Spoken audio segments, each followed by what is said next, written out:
ಇನ್ನು ಮೋದಿ ನಿವಾಸದಲ್ಲಿ ಸಂಭಾವ್ಯ ಸಚಿವರ ಜೊತೆ ಚಹಾಕೂಟದ ವ್ಯವಸ್ಥೆಯನ್ನು ಕೂಡ ಮಾಡಲಾಗಿದೆ. ಚಹಾಕೂಟಕ್ಕೆ ರಾಜನಾಥ್ ಸಿಂಗ್, ನಿತಿನ್ ಗಡ್ಕರಿ, ಅಮಿತ್ ಶಾ ಅವರು ಕೂಡ ಭಾಗಿಯಾಗ್ತಾರೆ. ಪ್ರಹ್ಲಾದ್ ಜೋಶಿ, ಎಚ್ಡಿಕೆ, ಜಿತನ್ ರಾಮ್ ಮಾಂಝಿ ಸೇರಿದಂತೆ ಅನೇಕ ನಾಯಕರು ಕೂಡ ಈ ಕಾರ್ಯಕ್ರಮದಲ್ಲಿ ಇರ್ತಾರೆ. ರಾಮ್ ಮೋಹನ್ ನಾಯ್ಡು, ಪೆಮ್ಮಸಾನಿ ಚಂದ್ರಶೇಖರ್, ಅಣ್ಣಾಮಲೈ, ಶಿವಸೇನೆಯ ಪ್ರತಾಪ್ ರಾವ್ ಜಾಧವ್ ಇರಬಹುದು, ಅಶ್ವಿನಿ ವೈಷ್ಣವ್ ಇರಬಹುದು, ಮನ್ಸುಖ್ ಮಾಂಡವಿಯಾ, ಕಿರಣ್ ರಿಜಿಜು, ಜ್ಯೋತಿರಾದಿತ್ಯ ಸಿಂಧಿಯಾ, ಪಿಯೂಷ್ ಗೋಯಲ್, ಚಿರಾಗ್ ಪಾಸ್ವಾನ್ ಕೂಡ ಭಾಗಿಯಾಗ್ತಾರೆ. ಈಗಾಗಲೇ ಮೋದಿ ನಿವಾಸಕ್ಕೆ ಅಮಿತ್ ಶಾ ತೆರಳಿದ್ದಾರೆ.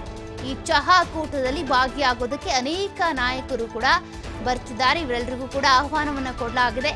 ಪ್ರಧಾನಿಯಾಗಿ ಆಯ್ಕೆ ಆಗ್ತಾ ಇರುವಂತಹ 3ನೇ ಬಾರಿಗೆ ಆಯ್ಕೆಯಾಗಿರುವಂತಹ ಮೋದಿ ಅವರ ನಿವಾಸದಲ್ಲಿನೇ ಸಂಭಾವ್ಯ ಸಚಿವರ ಜೊತೆ ಈ ಒಂದು ಚಹಾಕೂಟವನ್ನ ಆಯೋಜನೆ ಮಾಡಲಾಗಿದೆ. ಚಹಾಕೂಟಕ್ಕೆ ರಾಜನಾಥ್ ಸಿಂಗ್, ನಿತಿನ್ ಗಡ್ಕರಿ, ಅಮಿತ್ ಶಾ, ಪ್ರಹ್ಲಾದ್ ಜೋಶಿ, ಎಚ್ಡಿ ಕುಮಾರಸ್ವಾಮಿ, ಜಿತನ್ ರಾಮ್ ಮಾಂಝಿ ಇರಬಹುದು, ರಾಮ್ ಮೋಹನ್ ನಾಯ್ಡು, ಪೆಮ್ಮಸಾನಿ ಚಂದ್ರಶೇಖರ್, ಅಣ್ಣಾಮಲೈ, ಶಿವಸೇನೆಯ ಪ್ರತಾಪ್ ರಾವ್ ಜಾಧವ್ ಸೇರಿದಂತೆ ಅಶ್ವಿನಿ ವೈಷ್ಣವ್, ಮನ್ಸುಖ್ ಮಾಂಡವಿಯಾ, ಕಿರಣ್ ರಿಜಿಜು, ಜ್ಯೋತಿರಾದಿತ್ಯ ಸಿಂಧಿಯಾ, ಪಿಯೂಷ್ ಗೋಯಲ್, ಚಿರಾಗ್ ಪಾಸ್ವಾನ್ ಕೂಡ ಭಾಗಿಯಾಗ್ತಾರೆ.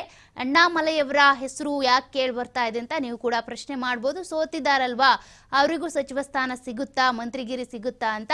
ಅವ್ರಿಗೂ ಕೂಡ ಸಿಗುತ್ತೆ ಅನ್ನುವಂಥ ಸಂಭವನೀಯ ಇದೆ.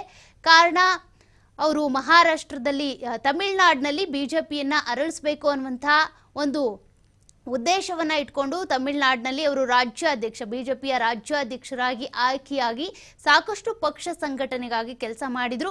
ಆದರೆ ಅವರ ಸೋಲೇನಿದೆ, ಕೊಯಮತ್ತೂರು ಕ್ಷೇತ್ರದಿಂದ ಅವರು ಸ್ಪರ್ಧೆ ಮಾಡಿದ್ರು, ಆದರೆ ಸೋತರು. ಹಾಗಿದ್ರೂ ಕೂಡ ಅವರಿಗೆ ಮಂತ್ರಿಗಿರಿ ಕೊಡ್ತಾ ಇರುವಂತದ್ದು ಯಾಕಪ್ಪ ಅಂತ ಅಂದ್ರೆ, ಅಲ್ಲಿ ತಮಿಳುನಾಡಿನಲ್ಲಿ ಪಕ್ಷ ಸಂಘಟನೆಗೆ ಇವರೇ ಸೂಕ್ತ ನಾಯಕ ಅನ್ನುವಂಥ ನಿಟ್ಟಿನಲ್ಲಿ ಕೊಡ್ತಾ ಇರುವಂಥದ್ದು. ಆಮೇಲೆ ಅವರು ಈಗ ಸದ್ಯಕ್ಕೆ ಯಾವ ಸದನದ ಸದಸ್ಯರು ಕೂಡ ಅಲ್ಲ. ಹಾಗಾಗಿ ಇನ್ನೇನು 6 ತಿಂಗಳಲ್ಲಿ ಮತ್ತೆ ಅವರು ರಾಜ್ಯಸಭಾ ಸದಸ್ಯರಾಗಿ ಆಯ್ಕೆ ಮಾಡುವಂಥ ಸಾಧ್ಯತೆ ಕೂಡ ಇದೆ. ಅದಾದ್ಮೇಲೆ ಅವರಿಗೆ ಈ ಒಂದು ಮಂತ್ರಿಗಿರಿ ಸ್ಥಾನ ಕೂಡ ಸಿಗುವಂಥದ್ದು. ಖಾತೆ ಯಾವುದು ಅಂತ ಇನ್ನೂ ಕೂಡ ಡಿಸೈಡ್ ಆಗಿಲ್ಲ.